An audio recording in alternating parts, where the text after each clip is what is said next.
Nous allons donc passer la parole à notre président du comité ad hoc, le président Cicéron Massamba, qui va commencer donc la cérémonie de l'intronisation.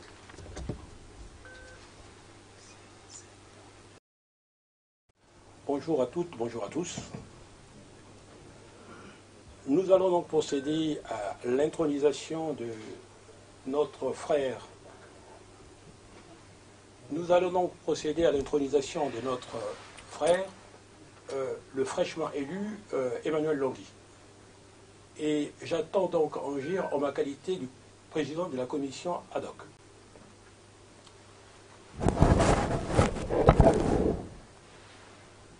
Mesdames, Messieurs, les Congolais avaient, lors du congrès tenu en 2016, fait le vœu de se battre inlassablement pour le retour de la démocratie dans leur pays. Héritage précieux de la conférence nationale souveraine. Le concept de démocratie n'est naturellement pas étranger en terre africaine. Pas plus dans la civilisation des peuples du Congo. Il a préexisté et donc existé dans une antériorité historique. Mais ce concept a évolué, il a épousé des formes et contours nouveaux sous la poussée de l'universalisme dominant. Et le Congo, notre cher pays, ne pouvait pas être en reste. Il a donc trouvé, avec la conférence nationale souveraine, une forme de modernité et un ancrage donnant à celle-ci des attributs d'une démocratie contemporaine. Face à cet héritage perdu, aujourd'hui, le peuple congolais entendait donc... Pardon, excusez-moi. Je reprends. Face à cet héritage perdu, le peuple congolais entendait réagir. Face aux nombreuses entraves et absence de liberté sur le sol national, c'est donc par procuration, à travers sa communauté résidant à l'étranger, que le peuple congolais s'est exprimé pour dénoncer et revendiquer collectivement le retour à cette même démocratie. Tel fut le sens et l'objectif du Congrès. Afin de poursuivre et traduire en actes les résolutions du Congrès, fut donc mis en place le mouvement républicain. Conformément aux dispositions statutaires de ce dernier, prévoyant après une fin de mandat l'ouverture d'une élection, fut ainsi convoquée une assemblée générale en tant qu'organe suprême. Actant la fin de mandat de Henri Pémo, le président sortant, puis l'ouverture du scrutin. À l'unanimité des participants, fut décidé et mis en place la commission ad hoc pour superviser les élections et en assurer l'équité. Il y eut certes une voix dissonante quant à l'organisation de l'élection par une commission ad hoc. Mais c'est le principe même d'une démocratie que d'avoir des opinions contraires s'exprimer. Faut-il rappeler que deux principes majeurs guident la démocratie dans le monde? L'existence de l'opinion contraire d'une part, que l'on se doit de tolérer, respecter et écouter, et l'existence du fait majoritaire de l'autre. Car en politique, on ne gouverne pas par le consensus, mais plutôt en s'appuyant sur des majorités. Je rappelle que sur les 40 millions d'électeurs français, en 1973, VGE, Valéry Giscard d'Estaing avait été élu sur le fil, avec 1 million de voix d'écart, devant François Mitterrand. Tout comme François Hollande face à Nicolas Sarkozy. C'était alors appliqué le principe du fait majoritaire. Faut-il donc rappeler que la commission ad hoc est l'expression concrète d'une volonté largement majoritaire de l'Assemblée générale, laquelle fait de cette institution le dépositaire de toute légitimité. Or, vous avez été élu entre les mains de celle-ci. Je vous en prie.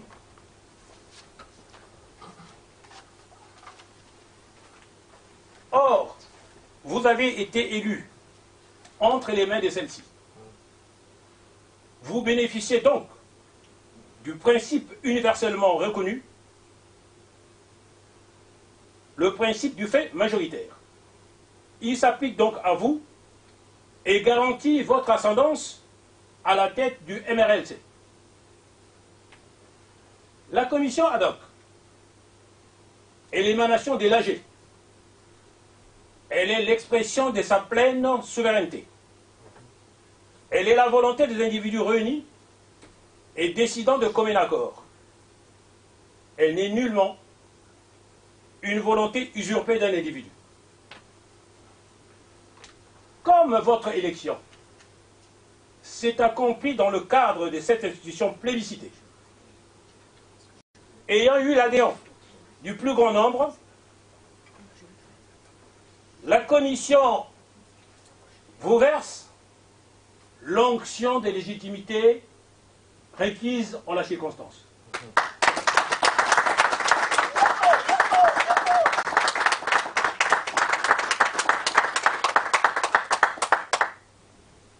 Il sied de préciser surtout que cette élection s'est effectuée dans les conditions souhaitées par tous, car bénéficiant d'une logistique dédiée et appropriée, d'une urne transparente d'une part et d'un isoloir de l'autre, garantissant toute confidentialité du choix de l'électeur, marquant ainsi une rupture dans la culture de l'élection, où le mode de scrutin à main levée fausse souvent l'authenticité du vote.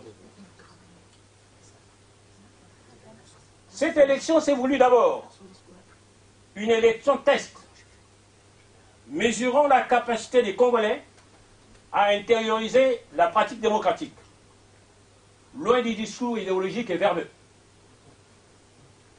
Elle s'est voulue aussi être une élection modèle, devant servir d'exemple pour la nation et la diaspora en particulier, à un moment où l'élection présidentielle de mars 2016 au pays sonne le glas sur la confusion des résultats issus des urnes et crée un contentieux historique.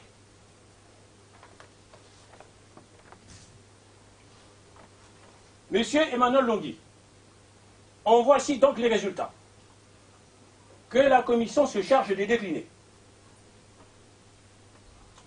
Sur un total de 274 voix exprimées, il y a eu donc 9 abstentions, 6 blancs, et vous avez donc requis un total de 259, soit 91,2% de voix. Vous obtenez la majorité de voix. Vous êtes donc le vainqueur de cette élection. Par devant nous se trouve réuni l'ensemble de la diaspora, à travers ses différents membres, représentants, organisations, sensibilités et personnalités marquantes, invités étrangers et observateurs. C'est pourquoi la commission, se fondant, 1. sur ces résultats établis d'une part, 2. sur le principe du fait majoritaire précédemment évoqué et universellement reconnu, Et 3. Sur les pleins pouvoirs de la commission ad hoc, réceptacle de la souveraineté populaire, se donne donc en devoir de vous investir et de vous proclamer le nouveau président du MRLC.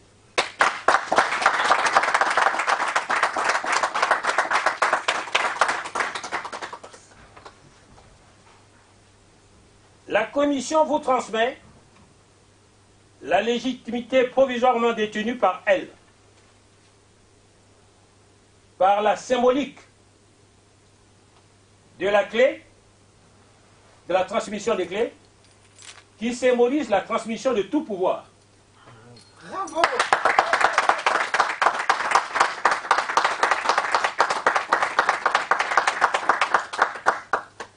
Et la commission s'efface au bénéfice de votre autorité. Et comme les actes du Congrès stipulent que le président du MRLC assure la direction de la communauté congolaise de l'étranger, vous êtes par voie de conséquence élu président de la diaspora. Bravo!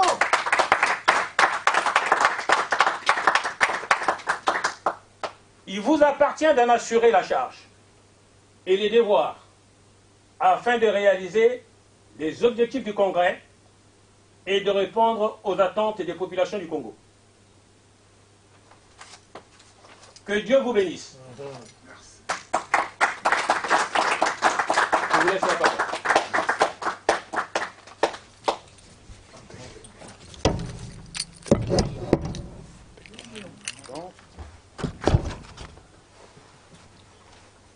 Merci tout le monde.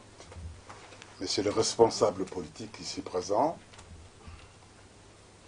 l'expression des mots est infime pour remercier et saluer toutes et tous ici présents, au nom des idées qui nous sont chères, celles du rassemblement et de l'union.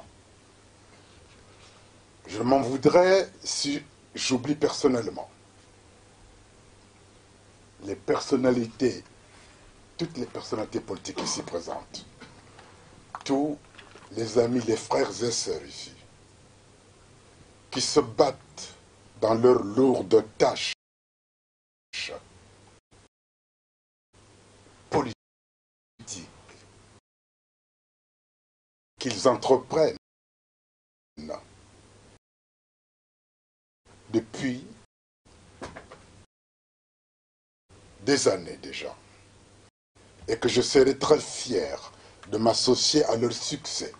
Et je leur dis, vous avez droit à toute ma reconnaissance.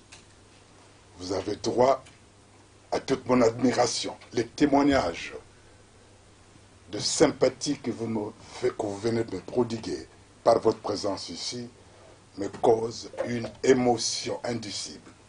Et je ne trouve pas les paroles aimables pour vous exprimer toute ma reconnaissance dont mon cœur est rempli. Mon éloquence ne serait pas à la hauteur de ma gratitude. Et c'est donc bien simplement, bien franchement et bien sincèrement que je dis merci à vous tous.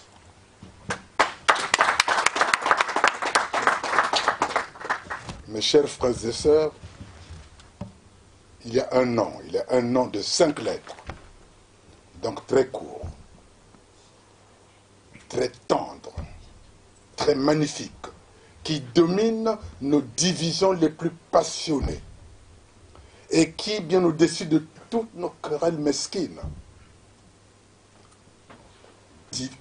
divise ou assemble, et qui, peu au-dessus de nos querelles mesquines, brille d'une gloire inviolable. À quelque ordre philosophique que nous appartenions, à quelque parti politique que nous soyons fidèlement attachés, nous ne pouvons le prononcer sans une émotion qui ressemble au sentiment d'indicible amour que tout petit nous éprouvions pour celui qui, après nous avoir mis au monde, entourait notre enfance des soins affectueux, des soins constants et désintéressés. Ce nom, mesdames et messieurs, c'est le Congo, notre pays.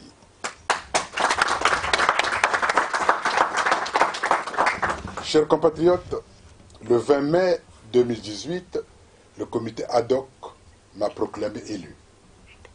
Depuis cette date, je suis donc président du mouvement républicain pour la libération du Congo, qui va travailler avec les autres structures pour chercher ensemble les moyens qui nous conduiront vers la victoire. Bravo. Dans cette tâche, je serai accompagné des femmes et des hommes actifs, dévoués, volontaires et disciplinés qui se sont battus depuis des années pour la restauration de la démocratie dans notre pays. Ces femmes et ces hommes savent déjà que c'est dans la satisfaction du devoir accompli qu'ils trouveront la plus belle récompense de leur mérite et de leur dévouement. Chers compatriotes, je profite de l'occasion pour les encourager dans ces lourdes tâches très difficiles qui les attendent et qu'ils sachent que les conditions apparaîtront sans cesse, mais elles seront aussi sans cesse résolues. Et c'est cela qui fait la loi dialectique du développement des choses et des phénomènes. Je me permets de leur dire aussi que lorsque dans une société, la force organisée est nulle part, le despotisme s'installe.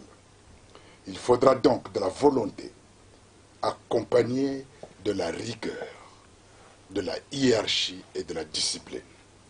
Je m'appliquerai personnellement à maintenir les traditions de solidarité qui sont la force principale des mouvements politiques, c'est-à-dire ferme sans rudesse, tolérant sans faiblesse, et je tâcherai humblement de faire respecter des principes fondamentaux d'ordre et de concorde.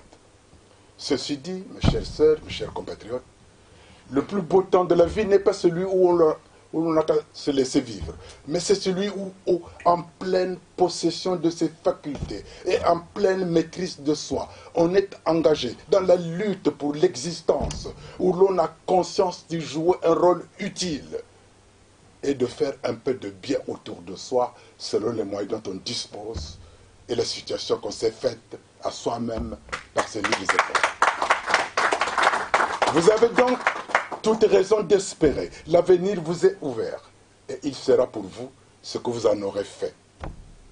Mon analyse décrit de manière corrosive les misères et les échecs de la société post-coloniale, l'aggravation de l'aliénation multiforme et la dégradation politique, en les imputant non pas aux forces extérieures et aux mécanismes de l'exploitation impérialiste, mais à la société décolonisée, qui secrète elle-même sa bureaucratisation étouffante, son appareil conservateur et d'interdit, ses formes de mobilisation, toute sa sclérose socioculturelle. Depuis quelque temps, mes chers frères et sœurs, un phénomène nouveau investit l'avant-scène politique. Le Congo se dépeuple jour par jour, mois après mois, tel un blessé dont le sang coule goutte à goutte. Les Occidentaux sont-ils coupables? Mais les Congolais sont-ils capables? Toutes ces questions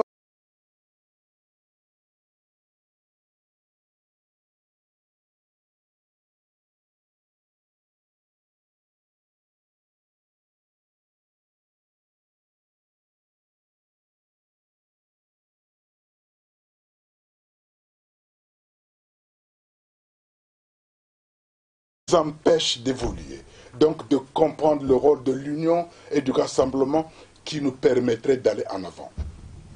S'il est parfaitement clair qu'il ne peut y avoir la paix sans développement, il paraît aussi évident qu'à l'inverse, il ne peut y avoir le développement sans paix. Si l'œuvre de développement s'impose comme le couronnement même d'une recherche persévérante de la paix, l'assainissement du climat politique national constitue d'évidence une étape essentielle aussi. Quoi qu'il en soit, mes chers frères et sœurs, à côté de l'humanisme de Kenneth Kaunda, à côté du communalisme de Julius Nyerere, à côté de la doctrine officielle de l'authenticité de Mobutu Sese Seko Kukungwando Wazabanga, à côté du conscientisme de Kwame Nkrumah, le régime congolais actuel prône le tribalisme qui satisfait son goût et ses aptitudes, qui l'oblige à sacrifier sa population pour se maintenir au pouvoir. Il appartient donc à toutes et à tous ceux qui veulent le changement du régime au Congo de se rassembler et de présenter une alternative idéologique originale dont les principes et les motivations resteront valables, qu'il y ait détente, cohésion ou rupture d'équilibre entre les grandes puissances. C'est la voie que le mouvement républicain pour la libération du Congo entend suivre si nous voulons nous débarrasser de la tutelle indirecte ou occulte de grandes puissances. Le mouvement républicain pour la libération du Congo aura le devoir impérieux de manifester et dire que les pays africains ne soient considérés que comme une force d'appoint dont les grandes puissances recherchaient les faveurs au gré de leurs intérêts. Le mouvement républicain pour la libération du Congo critiquera certains pays capitalistes dont leur diktat qu'ils tiennent de leur double qualité de grenier et d'atelier du monde, de cette étrange division internationale du travail qui consiste à fournir les matières premières aux conditions de l'acheteur et à acquérir les produits manufacturés aux produits du vendeur. Oh, bravo. Le mouvement, c'est-à-dire pays industrialisés et pays en voie de développement, ne soit pas soumis aux lois iniques du marché conçues par les pays industrialisés. Le mouvement républicain pour la République du Congo demandera aux exploiteurs des ressources congolaises qui ferment les yeux sur les assassinats politiques des populations dans l'ignorance totale et aveugle, et ceci pour préserver leurs intérêts, de stopper cette ignorance, parce que les ressources congolaises appartiennent au peuple congolais et non à un clan.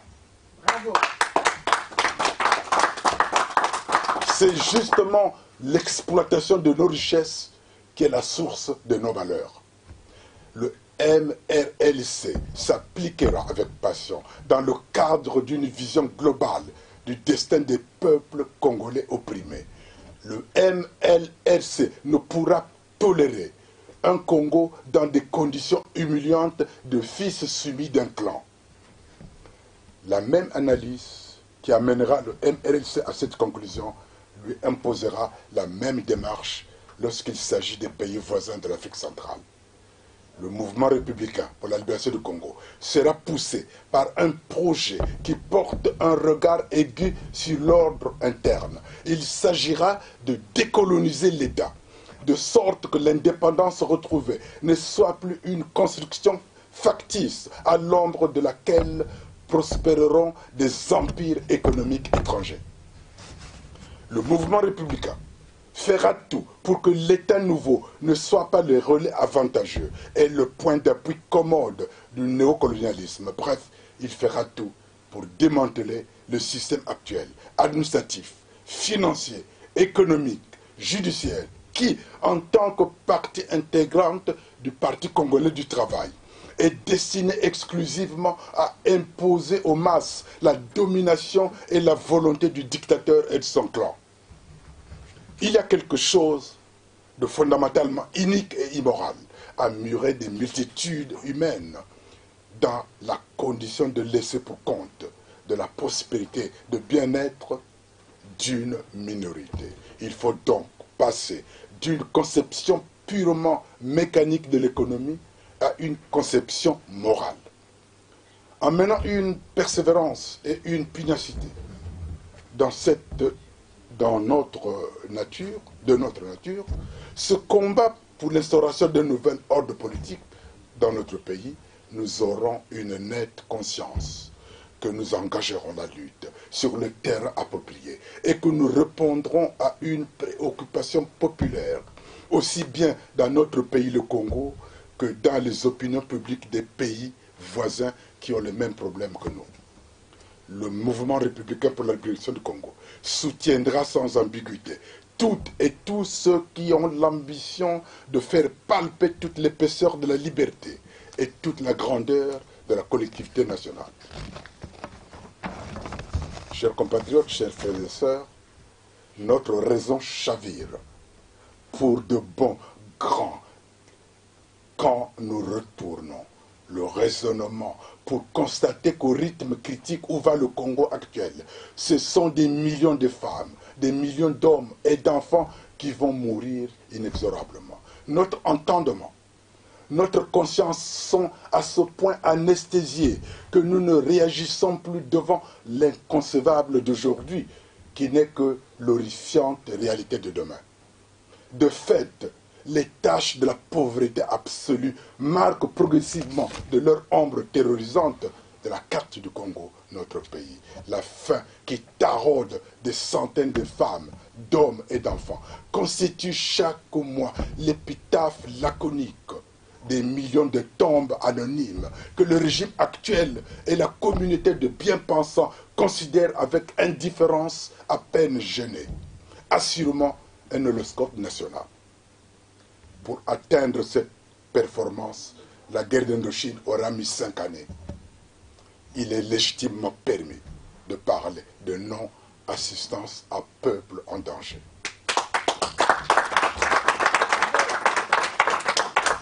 Qu'il me soit donc permis de rappeler ici ce qui sera l'attitude du mouvement républicain pour la libération du Congo. Préserver les générations futures du fléau de la guerre tribale qui, depuis déjà des années, a infligé à l'humanité d'indicibles souffrances. Proclamer à nouveau notre foi dans les droits fondamentaux de l'homme, dans la dignité et la valeur de la personne humaine, dans l'égalité des droits des hommes et des femmes, ainsi que des nations grandes et petites.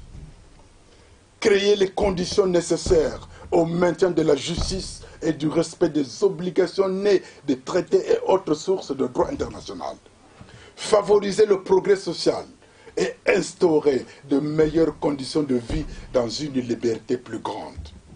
Pratiquer la tolérance à vivre en paix l'un avec l'autre dans un esprit de voisinage, à unir nos forces pour maintenir la paix et la sécurité nationale. Il est vrai, il est bien vrai, que l'histoire de l'humanité a toujours été celle d'une lutte permanente entre la sagesse et la folie des hommes. Mais plus qu'en aucun autre moment de l'histoire, nous estimons aujourd'hui qu'il faudra bien qu'un jour que le Congolais élève sa sagesse au niveau de sa puissance s'il veut sauver le Congo. Nous comprenons alors mieux le blocage des situations encore typiquement coloniales, sous le vernis de l'indépendance, blocage des nouvelles élites cooptées. On comprend alors le paysage postcolonial politiquement, économiquement, socialement délabré, la société dépouillée, la communauté acculturée, la culture fracturée et le mimétisme dépersonnalisant. On comprend surtout que la lutte pour un destin national est indispensable des combats contre l'univers non colonial bâti de l'extérieur. Le mouvement républicain pour la libération du Congo s'engagera sur une action qui débouche sur une prise en charge des revendications pour un nouvel ordre économique national. Il mobilisera son énergie. Mes chers frères et sœurs, permettez-moi de vous rappeler ici l'idée de Jomo Kenyatta, un ex-chef d'État africain. Il disait, quand les Blancs sont venus en Afrique, les Africains possédaient la terre, mais les Blancs la Bible. Mais maintenant, ce sont les Africains qui possèdent la Bible et les Blancs la terre. Amen. Cette remarque résume toute l'aventure coloniale partout. Les 3 M en sont les seuls responsables. M, missionnaire. M, militaire. M, marchand. Chers compatriotes, je suis congolais, né à Bakongo, Brazzaville, officier supérieur de la gendarmerie nationale. J'ai bénéficié de 3 bourses, d'abord en France, ensuite en République populaire de Chine et enfin au Canada. Pendant mes formations à l'étranger, il m'a été enseigné qu'il faut consulter les camarades de tous les échelons sur ce qu'on ne connaît pas ou ne comprend pas. Il m'a été enseigné qu'il ne faut jamais exprimer à la légère son approbation ou son désapprobation. Il m'a été enseigné qu'il ne faut jamais prétendre connaître ce qu'on ne connaît pas. Et il ne faut jamais avoir honte de consulter les camarades. Il m'a été enseigné qu'il faut savoir prêter l'oreille aux avis de tous. Un responsable politique doit comparer ses défauts aux qualités d'autrui pour prendre connaissance de ses insuffisances et devenir capable de progrès. Un responsable politique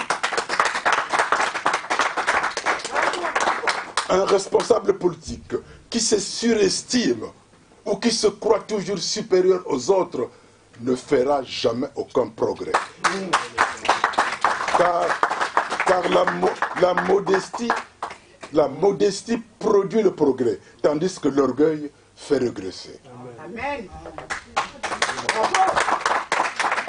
Voilà donc ce qui attend le mouvement républicain pour la libération du Congo et ses dirigeants. Parce qu'il faut de la volonté. Cette volonté accompagnée d'une réelle détermination doit être essentiellement réalisée dans l'attention que nous donnons à une représentation difficile pour la maintenir énergiquement sur le regard de la conscience. On mesure la qualité d'un homme politique au nombre de ses actes et non au nombre de ses amis.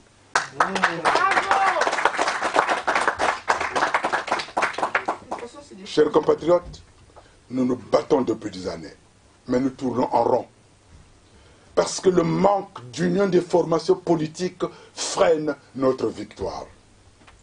Nous ne pouvons pas restaurer la démocratie et la liberté dans notre pays en encourageant les divisions, le régionalisme et la haine. Nous ne pouvons pas donner de l'espoir à notre population en sabotant l'idée du rassemblement.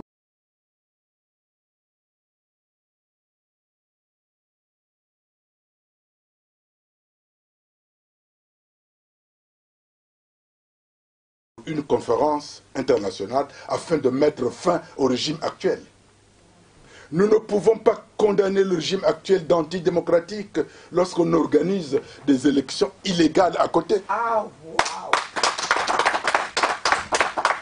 Chers frères et sœurs, unissons-nous, rassemblons nos idées, parce que le destin d'une nation se gagne chaque jour contre les causes internes et externes de destruction. C'est justement cette politique de destruction que mène le pouvoir en place qui a suscité de la détermination de nombre de nos compatriotes à faire fonctionner chacun de son côté ses réseaux. Car devant la situation chaotique que subit notre peuple, toutes les Congolaises et tous les Congolais sont favorables au changement du régime dans notre pays. Mais toute notre volonté de vouloir changer les choses de façon pacifique se trouve confronté par des obstacles que voici. Le manque de solidarité, notre ego démesuré, vouloir toujours être chef, notre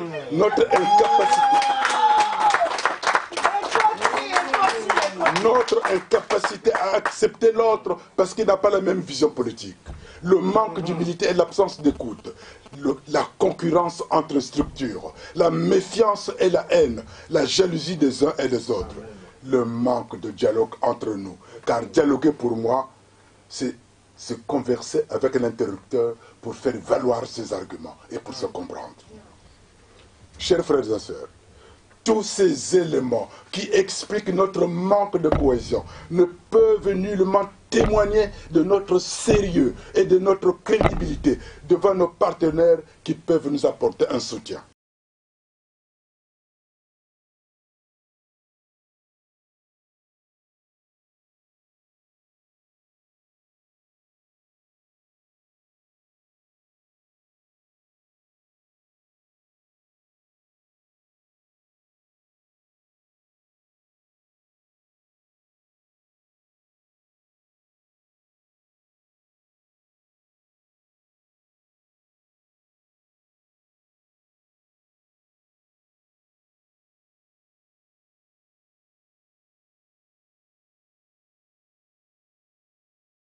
Que le Congo, notre pays,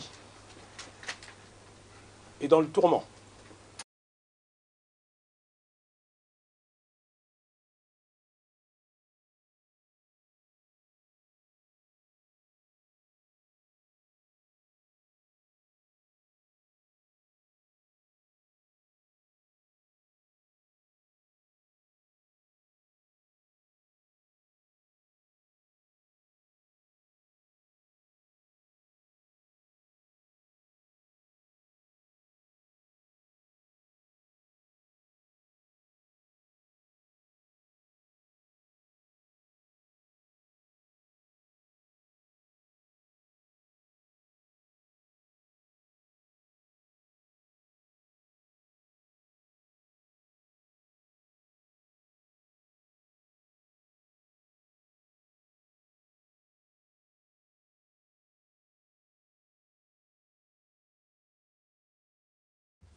Il n'est rien qui soit véritablement à nous que nos erreurs.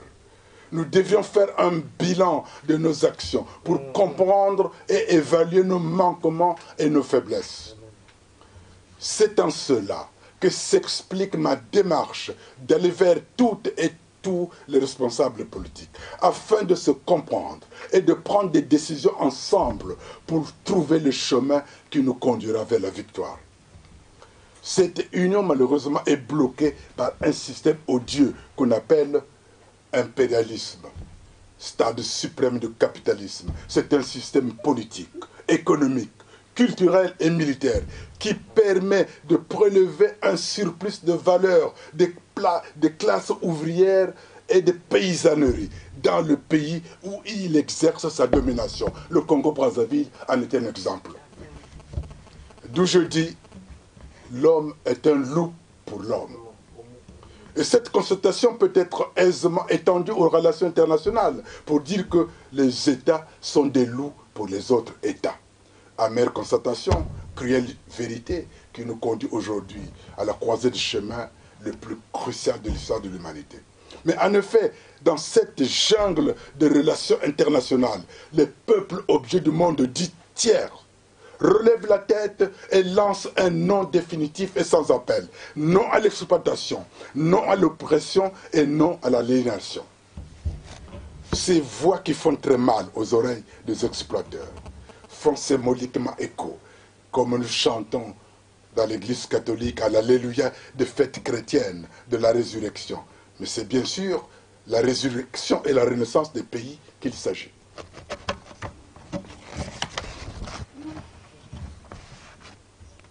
Nos pays en développement veulent faire et marquer l'histoire. Ils veulent reprendre la place qui leur est due au grand concert des nations. Parce que les grands pays développés, industrialisés et impérialistes ont toujours décidé pour nous et nous ont légué des situations absurdes et dramatiques dont la plupart continuent à empoisonner encore et encore notre existence. L'impérialisme est une force efficace et bien organisée.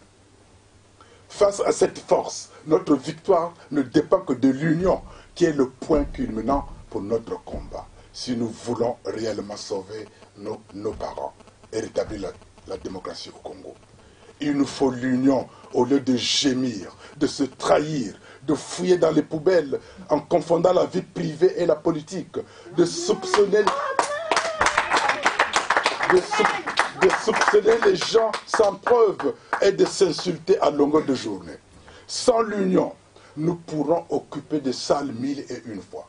Sans l'union, nous pourrons faire des réunions 1001 fois. Tant que nous ne saurons pas que c'est l'union qui fait la force. Alors, chères sœurs, chers compatriotes, nous prendrons tous notre retraite ici. Puis nos grands-parents, nos voisins, nos amis vivront toujours une situation dramatique, humiliante, qui va les entraîner inexorablement vers la destruction, c'est-à-dire vers la mort. N'oublions jamais ce que disaient nos anciens. Un peuple mûr est celui qui est déterminé à défendre une opinion coûte que coûte jusqu'au bout. Chers compatriotes, je terminerai en m'adressant à la nouvelle génération, qui ne connaît pas le passé très douloureux dont les deux précédentes ont été victimes. Mais vous êtes une génération qui passe tout son temps à se chamailler, se trahir et se ridiculiser. Au lieu de penser à vos parents, vos grands-parents, qui ne mangent plus à leur faim, qui ne regardent plus la télévision, qui n'écoutent plus la radio de peur de se faire repérer par des assaillants armés, par des mercenaires recrutés pour tuer. Vous êtes cette génération qui doit sauver les parents qui sont humiliés, torturés, enlevés et massacrés sous les yeux des Occidentaux qui ne pensent qu'à leurs intérêts. Vous êtes cette génération qui n'est plus une période de la vie, mais un état d'esprit, un effet de la volonté, une qualité de l'imagination, une intensité émotive, une victoire du courage sur la timidité et du goût de l'aventure sur l'amour du confort. Vous êtes cette génération qui aura la responsabilité de changer les choses pour rendre au peuple ce qu'il avait perdu par la contrainte des armes. Si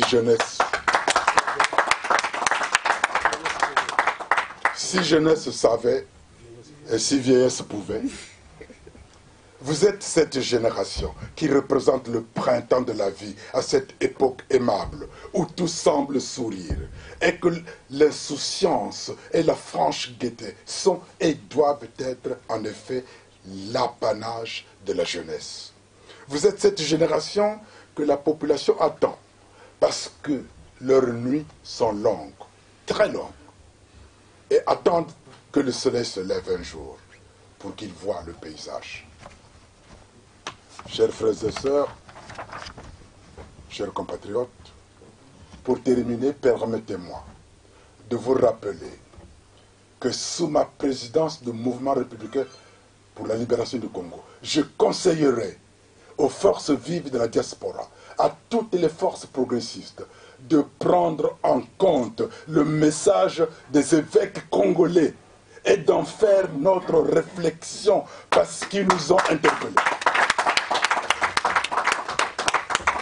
Aussi, afin de renforcer nos positions dans les relations internationales, notamment au sujet d'une conférence internationale, afin d'imposer nos vues dans l'instauration d'un nouvel ordre international, il nous faut nous organiser et nous unir au lieu de nous présenter en ordre dispersé dans les négociations aussi bien nationales qu'internationales.